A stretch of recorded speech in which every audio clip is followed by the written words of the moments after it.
BJP उम्मीदवार सुशील सिंह ने लोकसभा चुनाव में पूरी ताकत लगा दी और इसी बीच सुशील सिंह भगवान के दरबार में पहुंचे, मत्था टेका। इस दौरान सुशील सिंह ने कहा कि नामांकन के बाद हर बार भगवान के दरबार में आता हूं और एक बार फिर से मुझे जनता का आशीर्वाद मिलेगा। आपको बताएं कि औरंगाबाद सीट से बीजेपी उम्मीदवार सुशील सिंह के सामने आरजेडी उम्मीदवार अभय कुशवाहा हैं।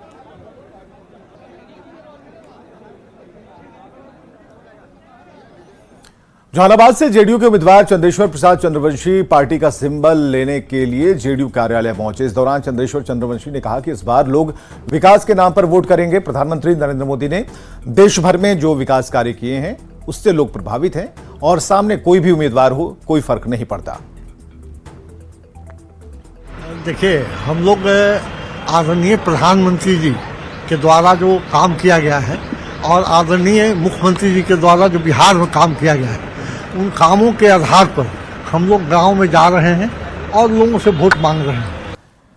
बिहार सरकार के मंत्री और जमुई के विधायक सुमित कुमार सिंह ने बिहार में एनडीए की सभी 40 सीटों पर जीत हासिल करने का दावा किया और कहा कि जमुई में लालटेन नहीं जलेगा, एनडीए प्रत्याशी के रिकॉर्ड मतों से जीत होगी। और साथ ही तेजस्वी जेडीयू समाप्त जाने वाले बयान पर भी उन्होंने कहा कि मंत्री ने इसका जवाब दे दिया है।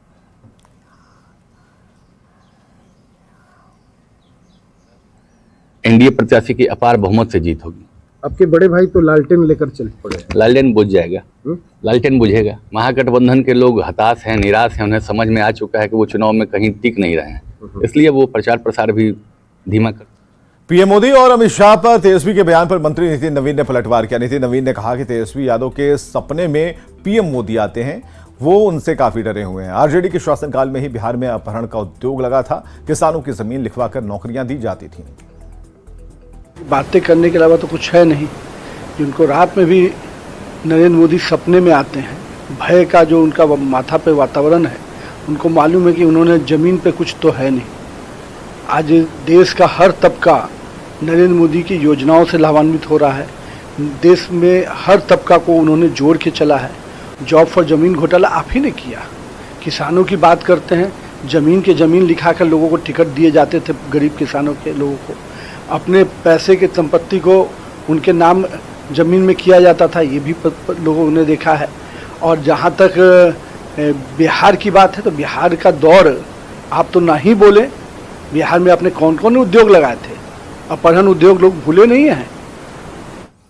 सीतामढ़ी के 3 फीट के योगेंद्र लोकसभा चुनाव में मतदाताओं को जागरूक करने में लगे हैं। योगेंद्र के साथ उनकी पत्नी भी चुनाव आयोग की कोशिश को एक कदम और आगे बढ़ा रहे हैं। ये जोड़ी गांव-गांव जाकर लोगों को वोट का महत्व बता रहे हैं। मौके से ज्यादा जानकारी दे रहे हैं राकेश कुमार।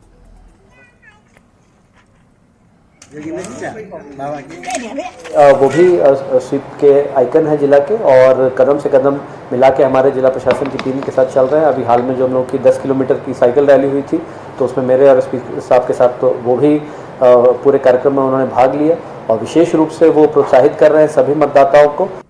सीतामढ़ी जिले में लोकसभा चुनाव की गर्माहट अब धीरे धीरे तेज होती जा रही है। इस परिस्थिति में जिला प्रशासन का यह प्रयास है कि लोकसभा चुनाव में जो लोग अपने घरों में बैठते हैं वो बूथों तक जाए और अपने मताधिकार का इस्तेमाल करें।